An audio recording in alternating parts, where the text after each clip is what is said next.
There we go. Fabio, over to you. Ready to go? Yes. Okay. Thanks for having me.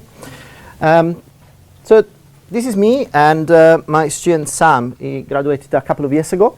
He's in Cambridge doing his master's. He also had an offer from Oxford. And this was the first Viva I actually had. So you actually see my office, and I'm recording this with my laptop camera for quality purposes. But of course, pictures that you see are people that have agreed to be displayed. So, as when as said, I work in the School of Economics, University of East Anglia. I'm a teaching director there, and I'm interested in higher education policy and practice. So the closest I get to economics these days is looking at widening access, how to help students get into education, and of course the tools that I use are more quantitative than qualitative because of my training. But today I'm gonna talk about a qualitative piece, and that's the reason why I always pair up with somebody else who's more knowledgeable than me in qualitative research. In this case, it's Naomi Winston. I'm gonna tell you a little bit more about her when we get to the point. But yeah, I'm very much interested into that. I've done a lot of work on self-assessment and self-efficacy. So my initial work was about giving students the confidence of achieving academically. And I strongly believe that still a lot needs to be done about this. So since Gwen talked already about my tweeting engagements, this is my Twitter handle, and please feel free to follow and interact with me and ask questions and challenge what I say. It's always a pleasure. So what I would like to do today is telling you about this assessment that I implemented in my undergraduate module. And I will tell you a little bit about how to do it. And of course, you can ask further questions about what piques your fancy. So I might whisk quite quickly through the slides about how to do it, because I would rather you guys ask me questions about what you are interested in. Of course, some of the information is also specific to WIHEA. But then what I want to do is actually showing you what happened with a preliminary evaluation that I did a couple of years ago, and the proper research that I started last year. We're still collecting data. We need a few cohorts in order to be able to run a proper assessment. But feedback always welcome as well, new ideas. So let me tell you a little bit about Viva Voce exams. And the first thing I need to do is positioning myself. I'm Italian, as you can pick from my accent. And I took my first degree in an Italian university. So this is the crest of my alma mater. This is the crown of Charlemagne, because Pavia, the university I come from, was the capital of his empire. One of the first universities in the Italian territory. And so what's going on in Italian universities? Well, I haven't been there for 20 years, but I can tell you very little has changed. The approach is very didactic, most certainly much more than what we do here in the UK. So we don't have small group teaching. Seminars where you have interactions are not a very common practice. I don't want to say that there are not existent, but like more certainly less spread than here. But in my opinion, there is something that is working very well there, or at least a tool that offers opportunities, and then it depends on how you use it. And the tool is Viva Voce exams. So in my first 4-year undergrad program in economics, I had a written assessment and an oral assessment for every single component of my degree, starting off with mathematics. So even in mathematics was what my first exam. I had a written part where I had to study functions, solve equations, and then an oral part where I will sit in front of my lecturer and go to my script and being asked to prove theorems on the spot. Yeah, and I strongly believe that this is the added value that Italian university has given me, and which compensated for the kind of didactic approach that I had to engage with for my degree. So this ability of discussing with my lecturers, and which is also a privilege. Whenever in your life you actually have chance, to sit in front of somebody and having a conversation. Of course, I did it for my Viva Voce when I graduated from my PhD, but I had a lot of these experiences before, and I think this is really great. So my claim is that we should make better use of oral assessment in the United Kingdom. And by oral assessment, I don't just mean a presentation. but a Viva is something different. So I always tell my colleagues, just imagine there is a spectrum, and the presentation is a situation where the student, is given a brief, but then he's got basically full control. And then on the spectrum, you can balance the amount of questions and challenge that you can give the students, so you move along the spectrum. And then you bring into a Viva, where basically the weight should be 50-50. And there is a 50-50 exchange between you and the students. So my invitation is let's move on the spectrum somewhere, but closer to this idea of training students to have a conversation rather than just a presentation. So the module where I applied this, a history economic thought module. So as you can imagine, in economics we got a lot of technical modules where we teach maths and stats and formulae, diagrammatic analysis. This is probably the closest you get to humanities in an economics degree. I absolutely love it. My training in Italy was very much according to a historical perspective, so I actually campaigned to have this module opened, and I'm running it. So it's been running for, this is my 3rd year, so there was a huge surge, 70 students, then it went down to 50, now around 30 students, which I think is we are reaching plateau. And that's fine, or perhaps the students got scared about my demands, but that is absolutely fine. So give a couple of lectures a week, and then we got a seminar every 2nd week. I really like students to actually read a lot from the original texts, so I just engage with them to that extent. For those who are curious, these are the kind of authors that I cover in my module, but that is not relevant to the presentation. So my challenge was, this is a non-technical exam, so a closed book, exam conditions kind of environment is absolutely inappropriate to assess. I hate the idea that I write down questions in January for something that is going to take place in May, and my students will have to cram everything the night before, or possibly 2 nights before, if you've been a bit generous with time, and then vomit on a piece of paper in a couple of hours. It's just not what I want to happen. And it's completely pointless. So I said no. We just need better assessment. So what about Viva Voce assessment? Not very much used, as you probably have experienced. So Diansel and others have conducted a survey of different assessment methods, and they just basically observe the fact that all sorts of oral assessments are pretty much based on presentation, but that's the only thing that you have. So Viva Voce at an undergraduate level is really not used. There are a few examples, and so I picked some examples that I found across different disciplines. This one is about mathematics, and Paola Iannone used to be a colleague of mine. Now she's in Loughborough. And the reason why I particularly like Paola's paper is the fact that she investigates the reason why this is the case. Why is Viva not so widespread? So really worthwhile reading, even if you don't have a particular interest in maths. And basically their argument is, a nutshell, is that the kind of written assessment was driven by the Oxford and Cambridge paradigm. And this university basically dictated, and set the standards for assessment the way we know it in the UK nowadays. Yeah, but it can be challenged, and most certainly I'm doing it. Yeah.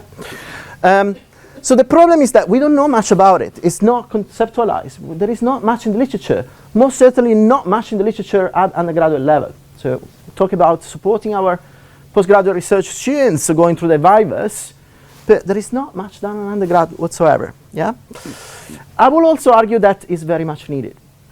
So coming from my own discipline, but I'm sure that many colleagues from different disciplines can sympathize. It emerges that our kids coming out from economics degrees, they actually learn their technical skills, and they master them pretty well. They know software, they analyze the data, but they really struggle to communicate to non-economists. So we make them so well that then we cannot bring them back to the real world. And another skill that is very much in need is creativity and imaginative powers. So how do we bring our students to actually re-engage with the real world and be creative? Yeah, they are going to find themselves in a job and expected to be independent and just coming up with their own ideas and conveying them to teams coming with different expertise. Yeah, so I believe that Viva Voce is actually a solution to this problem. Yeah, so how can we possibly get close to a job interview, if not during the Viva? Robin, do you have a question? Fabio, just because you mentioned Oxford and Cambridge, and maybe you'll come back to this later. Sure. It's kind of ironic that it's also the only university where for most subjects there is a bigger WIHEA interview to get in.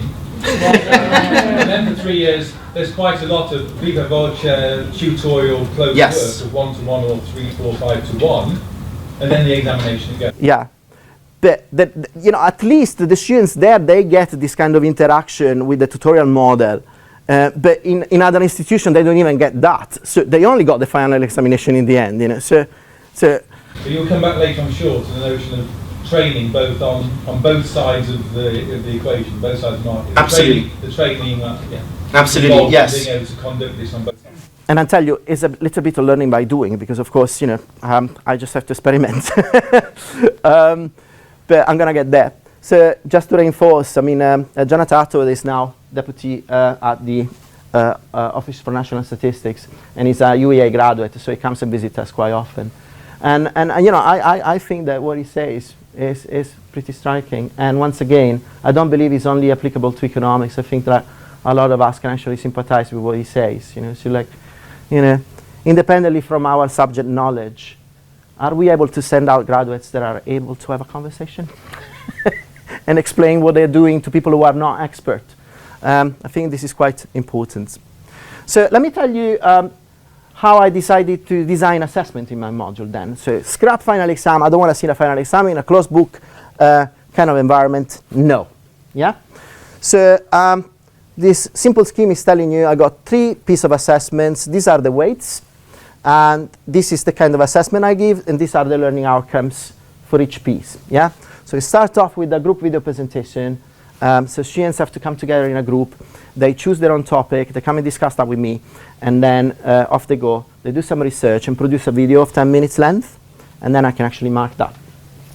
And the advantage of producing a video is just like staying within a limited time, using media, so using different media to be able to communicate. And it's working very well. I was actually quite worried about a video. But of course, in terms of technology, they're savvier than me. And I had no queries whatsoever. I didn't tell them much about how to do it. They just come back with amazing results. So absolutely no worry. And I will say, this is possibly the piece of assessment that stands a little bit on its own.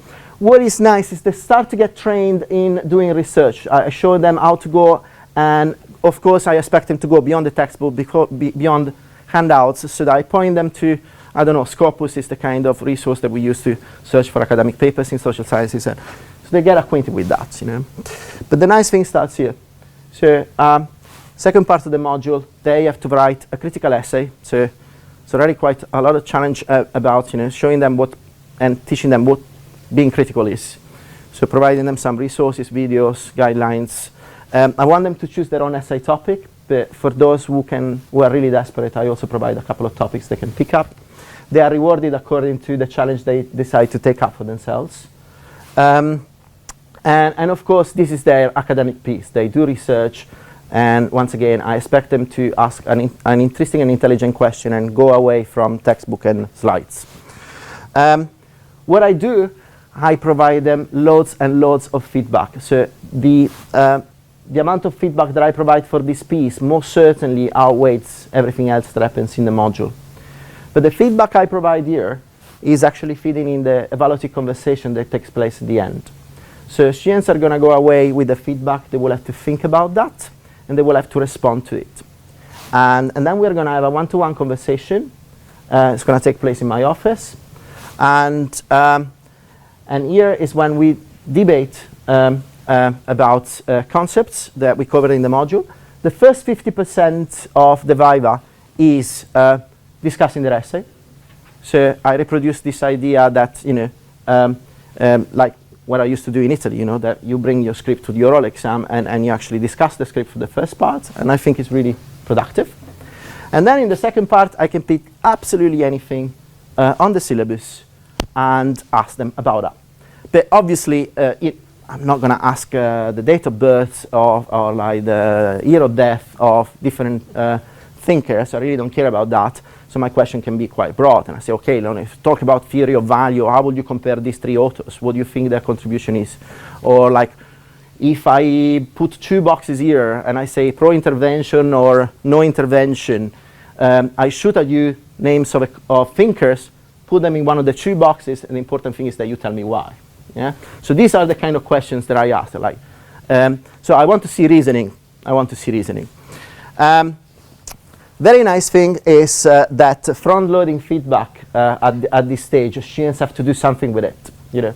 So another thing that I'm trying to prevent, and this is where Naomi Winston comes into the picture, is this idea of providing feedback that the students can use for something. Yeah? Providing feedback only at the end, or feedback that is not useful for students to do something, is not very helpful in my opinion, and it shouldn't be done.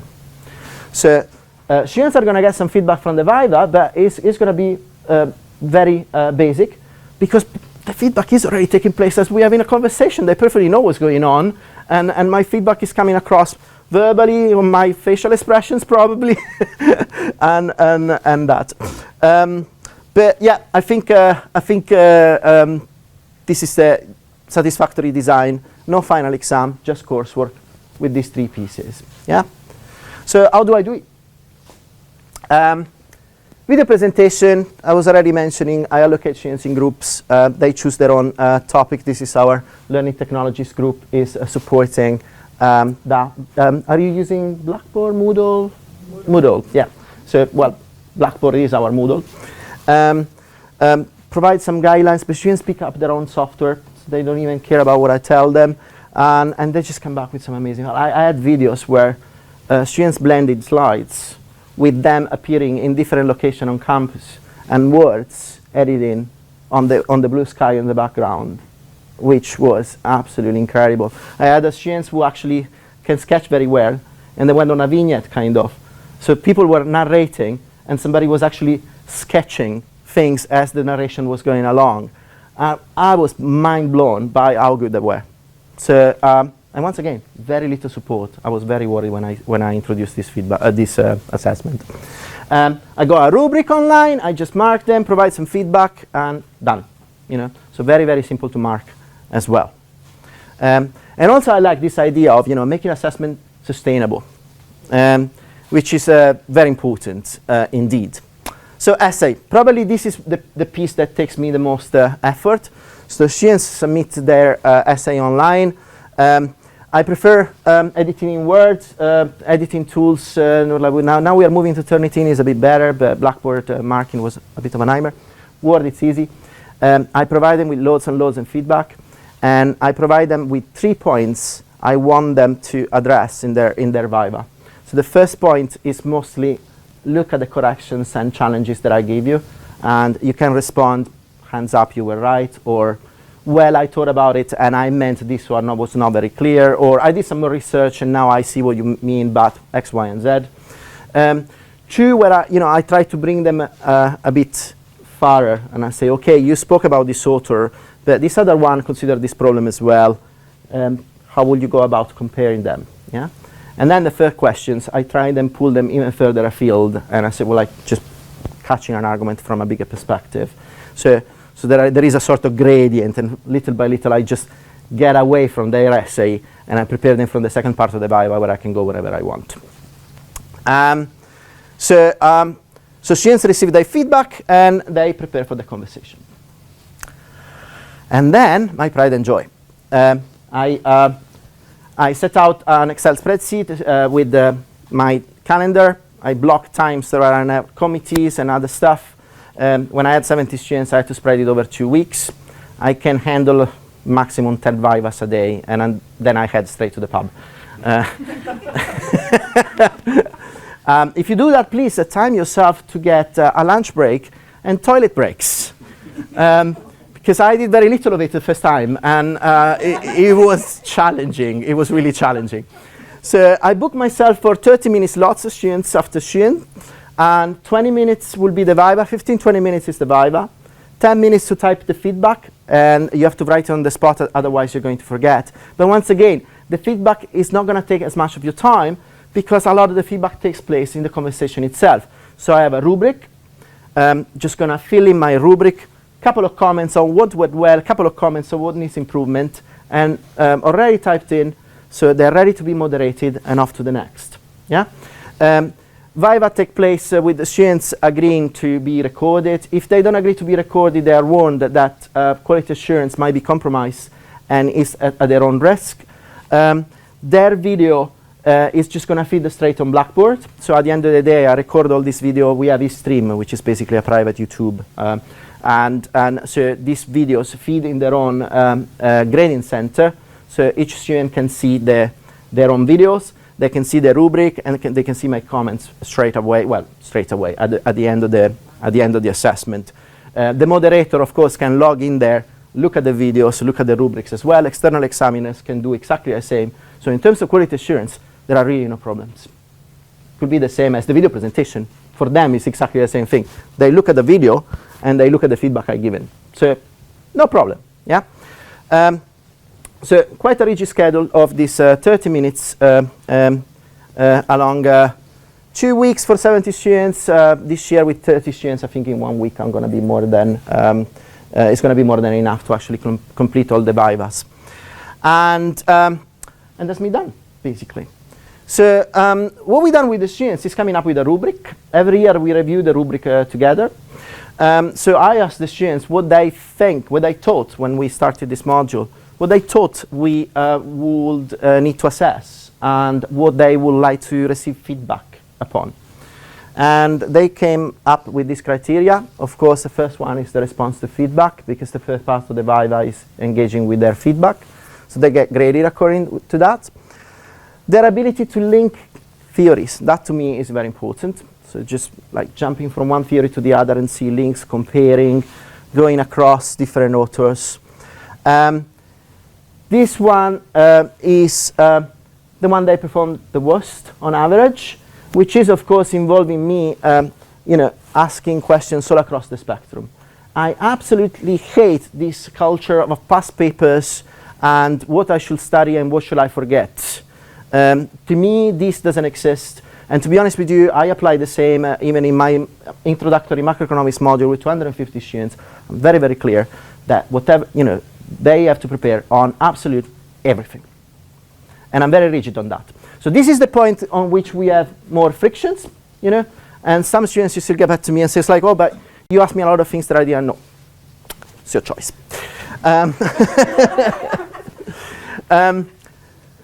Of course, I expect my students to be clear, to use appropriate jargon when the need arises, but also to be able to explain things in a clear and approachable way. So property of jargon and clarity to me is essential.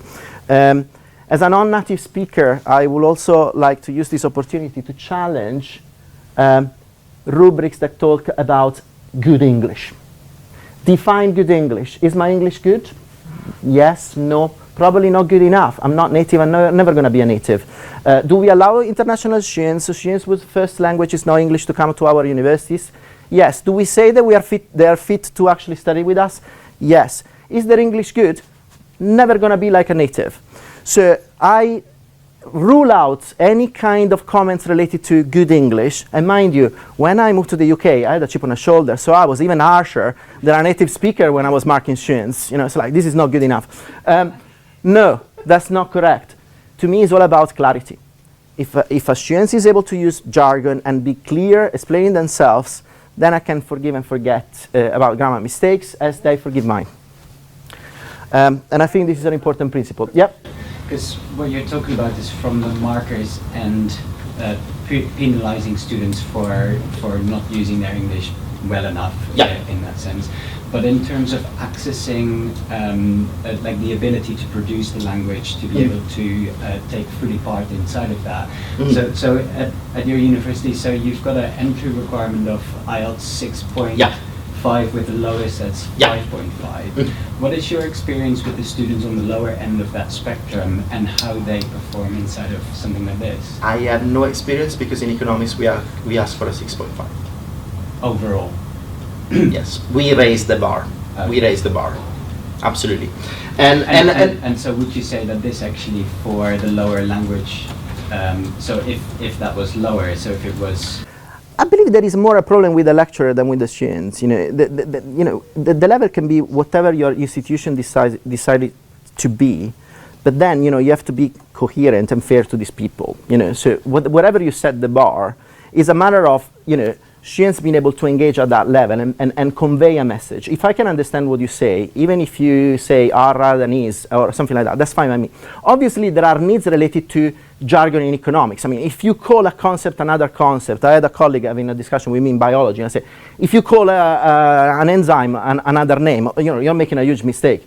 If you are a pharmacist, you use the wrong terminology and you put people at you know, threat of life, that is not acceptable, of course, you know. But when it comes to conversation, you can make concessions on grammatic rules. That is the only point that I'm making. I guess it links to this, but it may be something you want to address later when you talk about evaluating Sure. the whole thing. And that is are you noticing a systematic difference in performance or even now in the probability of taking this module across different types of students in ways which might link with language? Ends up. When I saw, so in economics we have quite a high proportion of Chinese students coming to take our degrees, and when I saw that you know, there was quite a high proportion of Chinese students, and there is every year, so actually I got quite a lot of international overseas students, I was really worried, and I said perhaps they're making the wrong choice. And I'm ashamed to say that I was completely wrong, because once I actually clarified this point to them, and especially to myself, these students actually performed very well. And the feedback they gave me is just like, I like history. And I said, well, yeah, why shouldn't you like history? You know, it's like the stereotype that the Chinese students only like maths. It's not true. They came to me and said, I like history. So why not? Yes, you like history. and that's absolutely fine. Confidence. Yes. What sure. I find quite striking is you go through the rubrics and the outcomes that your assessment criteria with the students. Absolutely. Yeah. So they influence it. Yeah, yeah. The students. Yeah. And every year we review that. I think that's a we had a big part where the strength comes from. Absolutely. We had a further criterion that we decided to discard, and it was about the political context. And to be honest with you, yeah, it can be relevant, but it depends where the Viva goes. Yeah. And also there is such little time that I'm actually more interested in getting the economic concepts going on, you know. So we just said, okay, let's forget about this, you know. But the students were consulted on the name of the module. They were consulted on the format of assessment. So I started to talk to the students the year before I actually opened the module. And history economic thought was not my choice, for instance. My choice was history and methods of economic thinking. But they were scared that methods was going to be a technical module. And I didn't think about that because it was not in my, you know, to me, you know, methods, we're talking about philosophy of science, but it wasn't in their mind. And I said, okay, fine. If you don't like this and you prefer this other name, let's do this other name. Yes? 20 minutes, do you find that that's really enough? Because I don't know how many issues you can really discuss with somebody in 20 minutes. I mean, I do similar with 20 minutes and 10 minutes, but I just plucked that out of the air. So it's reassuring to see that you've got 20 minutes as well. But my big concern is always 20 minutes isn't really very long, you know, to get a decent conversation going. I started off with 20 minutes, and I have to say last year I actually went down to 15 because I thought that I could actually cover a lot. And of course there are reasonable adjustments, and I take into account and I apply exactly the same rule they apply for essay writing or exams, you know. So if you go, I don't know, a percentage more time, I apply that to the timing of the Viva. For some of them, if they have severe dyslexia, for instance, I write down the questions and I put the paper in front of them so they can actually read them out rather than just listening to me. And let's say with overseas students, I just make sure that I slow down when I speak. You know, the thing is that, you know, my English is quite fluent. I don't know whether it's good, once again, but it's very fast because Italians tend to speak very fast. And so it's like my job is always trying to slow down and make sure that I'm very clear when I ask questions, and that's something that I need to work on every time. Confidence. I don't set specific weights on this, and I will never dare to say that if you're not confident, I'm going to mark you down. But students, and confidence is something that, as I told you, I really care about. But it was the students who asked me this. You know, the students asked me to put this criterion within their evaluation grid. So it's more for them to get feedback than me giving them a mark about it. And I keep quite a fluid approach, you know. So these are the criteria, but they're not weighted. They get the feedback. But when I think about a mark, I think about a mark thinking about the overall experience. And I know that this perhaps, you know, is open to criticism, but in my opinion, being far too rigid, especially with the Viva Voce conversation that can go all over the places, is not the best approach. So once you got an idea about what you want to think about, that's enough to actually guide your judgment, in my opinion. But do please feel free to challenge me. So this is my office. I enjoy quite a big one. I don't know for how long. So this is we are running out of space. So students sit here, and this is where the conversation takes place. I had students coming to me and say, I'm really nervous. And I said, well, come to my office, come to office hours. And, you know, they come over, and I just say, you're going to be sitting here, I'm going to be sitting here. This is what is going to happen. And that's really, really helpful, you know. But that is quite common, you know. Now I'm quite enjoying talking, as you have noticed, and I'm feeling quite comfortable with that. But when I started to give talks, I will make a point of going to the room, you know, just check the equipment, make sure that I own the space and I know where I'm going to stand. And, you know, that's very important, you know. So the students are offered precisely that. And I had the Chinese students coming to me and say, well, I'm really nervous because, you know, because English is not my first language. And I was saying, well, English is not my first language. And she looked at me and I said, oh, yeah. And she did absolutely amazing. She was great. She was really, really good. So what happened? So I asked the students a lot of questions, gave me feedback. I asked them what they thought about the conversation, how did it go, before giving them the marks. So they filled up a form. They submitted the form to the general office. So it was all ethically tested, and I wouldn't see these matched to names. But then I actually matched all the demographics later on without names at the end of my assessment. If you have any questions about ethics, I can clarify that. I'm very well trained with the action research. So, students were overall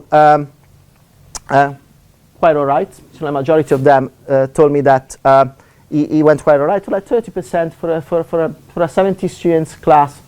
That's all right, yeah. But they were very, very happy with the module. So I could see with that, you know. So probably even students who said the conversation didn't go that well, they were happy with the module. And these are some of the quotes that I got from the first year. And I love this student. She didn't perform very well. She was really nervous. She was on the verge of tears during the session. And I guided her through. And I loved it because at the end she said, you know, yeah, it didn't go well. She knew that it didn't go well. But she said, but now I know how to do it. And I said, well, good, because the next time you do it is your job interview. So fantastic. You know, you have to expose yourself to this. So, you know, a lot of comments are like, this was the scariest thing I've ever done in my life. And I said, well, good. You know, it's about time that you get challenged and then you get out there and do well. You know, the challenge for me is making sure that I scaffold you and I just avoid to expose you to such a huge different setup compared to the one that you are used to operate. And these are suggestions the students were actually giving to other students about the Viva. So I have an innate passion for cows. This is the background in my office. I'm sorry. I'll tell you about that another time. Peaceful animals.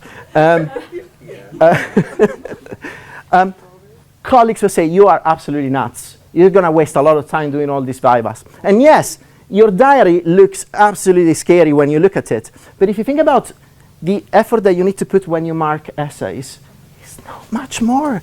20 minutes for a Viva, 10 minutes to write the feedback, and you're done. So I will do my 9 to 5, head to the pub, and my day is over, and I don't have to worry about that. I don't have to mark a pile of essays. And then you know what it happens. You probably share the feeling. You're just going to have a chocolate, and then you're going to have a cup of coffee, and then count how many papers you have there. It takes forever. It takes forever. It's just that perhaps you're doing at home, you're doing on Saturday and Sunday, which is spoiling your weekend. The effective time that you actually invest in doing this kind of assessment is exactly the same, if not less, than marking an essay, if you do it properly.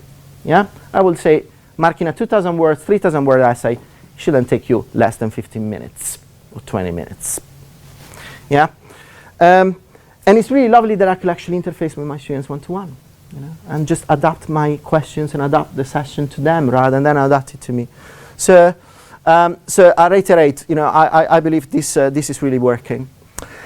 And then I partner up with Naomi, who's the queen of feedback. She's fantastic. So she's written a lot on these ideas of making feedback meaningful, making feedback useful for something, making feedback actionable. And she recently published a book on these concepts as well. So assessment literacy, feedback literacy, and how to make use of feedback. So she's the perfect person to work within this kind of environment. So we mashed a lot of students' evaluations.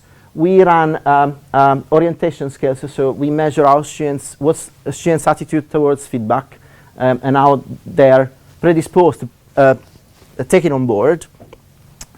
And we are researching on, how can we help students to make the most out of the evaluative conversation, how to scaffold the process, and whether students are actually experiencing difficulty in taking feedback on board, and what happens in the WIHEA setup.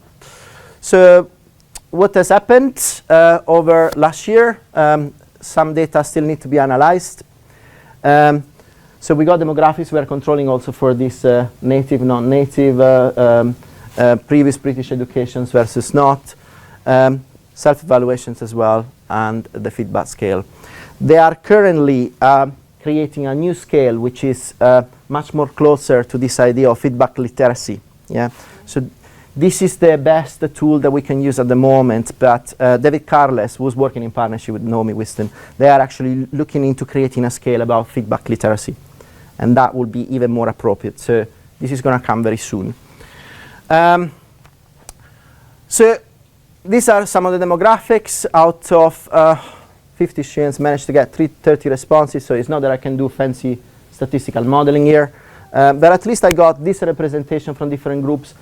I know this is not decent in general, but for economics it's very decent because especially at WIHEA we have a quite low rate of female to male participation, so we have 25-75. The sector is 30%. So we had females there, we had international students, non-native speakers, and even students visiting from other schools as well. And once again, so in terms of assessment last year, 60% of the students told me that they felt the conversation went as expected or better than expected. I'm quite happy with that. And students thought the module went as expected or better than expected overall, so they were quite happy as well. So, these two together, fine by me. Don't feel the urge of changing anything just because of student concerns. Of course, I just want to improve the way I do things. But even more interesting was to see the narrative. So just looking at their self-evaluation and going deeper and asking them, why do you say it went well? Why do you say it didn't go well? And so some themes have been emerging, yeah? And so very important one, they were talking about their anxiety or their confidence during the session. They were talking about the preparation, especially those who didn't perform very well or felt that they didn't perform very well. They were talking about the preparation. Different items related to the challenge, so the time. Some of them felt it was going too fast and they didn't have chance to think about what to say. They didn't know what was going to happen. But this is, of course, the most reassuring one. A lot of students actually mentioned the support they received. So students, they actually have exemplars of essays, exemplars of presentations, and I had some students who actually agreed for their video vivas to be shared with other students, and that I think is the most important thing. So when I start the module, I actually share all this, all the piece of assessment. They can actually see everything to begin with. They can make their choice because I don't know how it works at work. The first 2 years, the students can change optional modules, so they can shop around and make a decision. And then second week, the lock comes and you're in, you're out, you're out. Yeah. So they can make all the choices. If you, as I said, I cannot conduct a very sophisticated modeling, but some sort of pattern seems emerging in the data.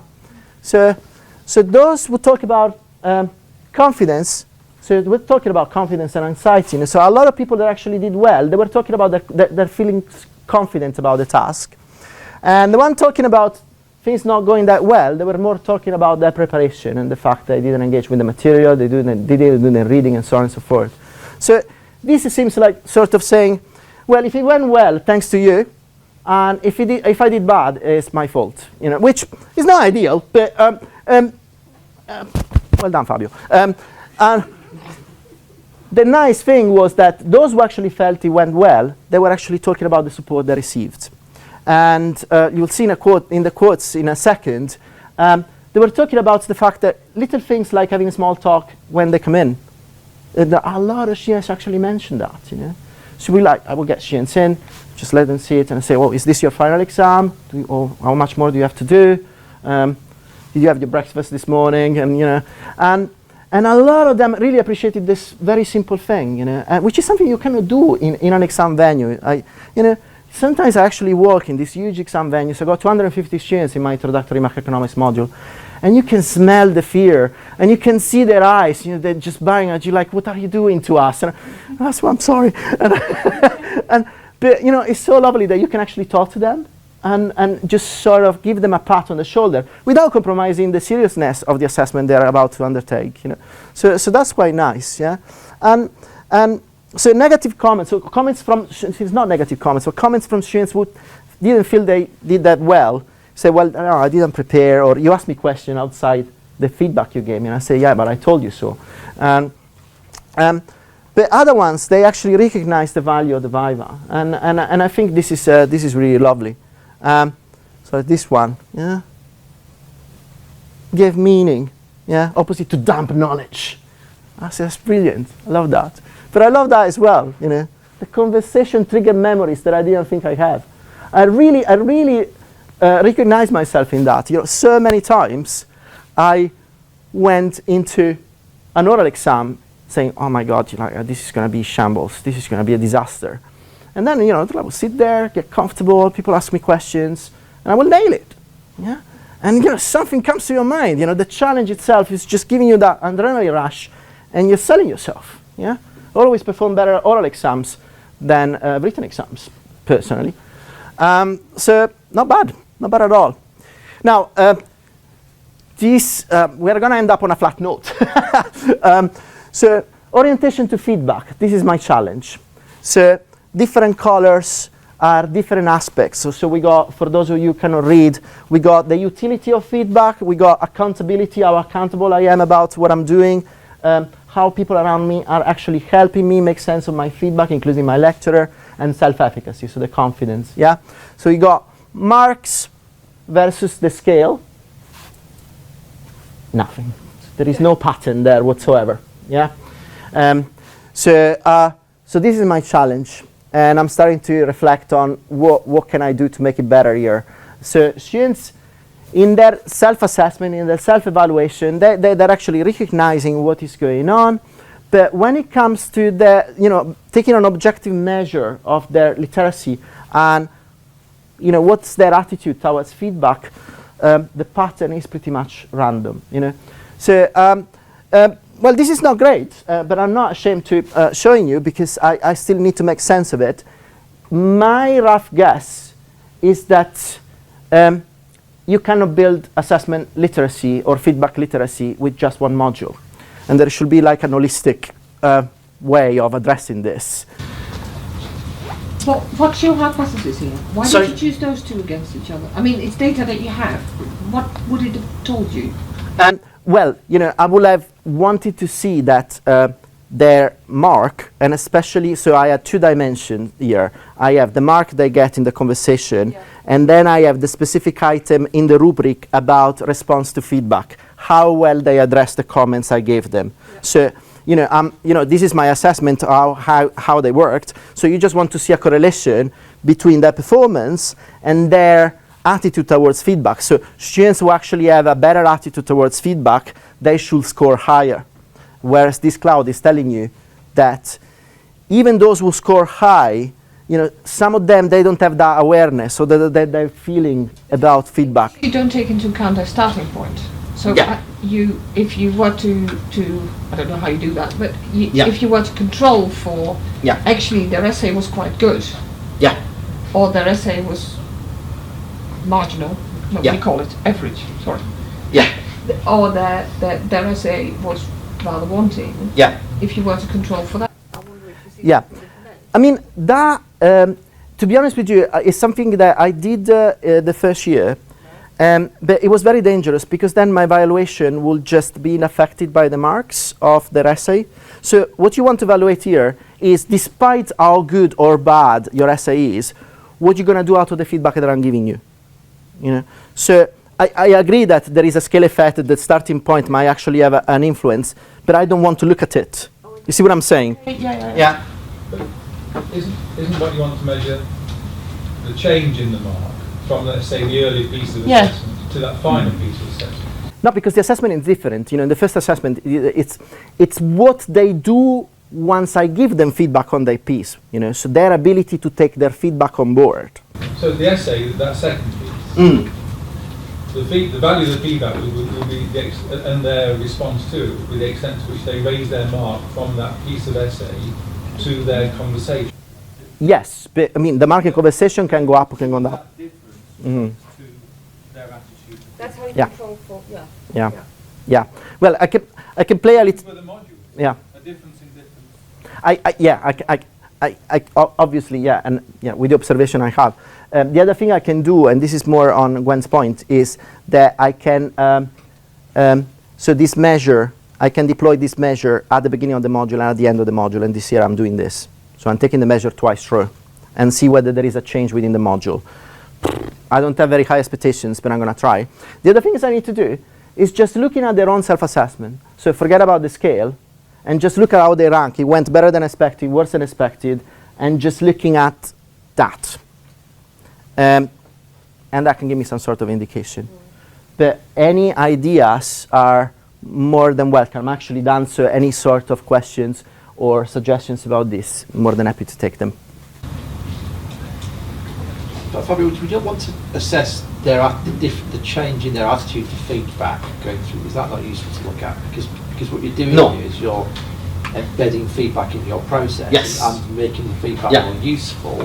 Yeah. So would it be interesting to look at their attitude to feedback as they start the process? Yes. Yes. And their attitude at the end. Is Yeah. that Yeah. That's what I need to do. Like 2 points measurement. One at the beginning of the module right now, and one at the end.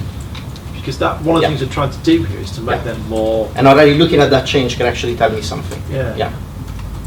Because that's one of the things I get about from employers is that students are, work students in particular, are impervious to feedback in the world of work.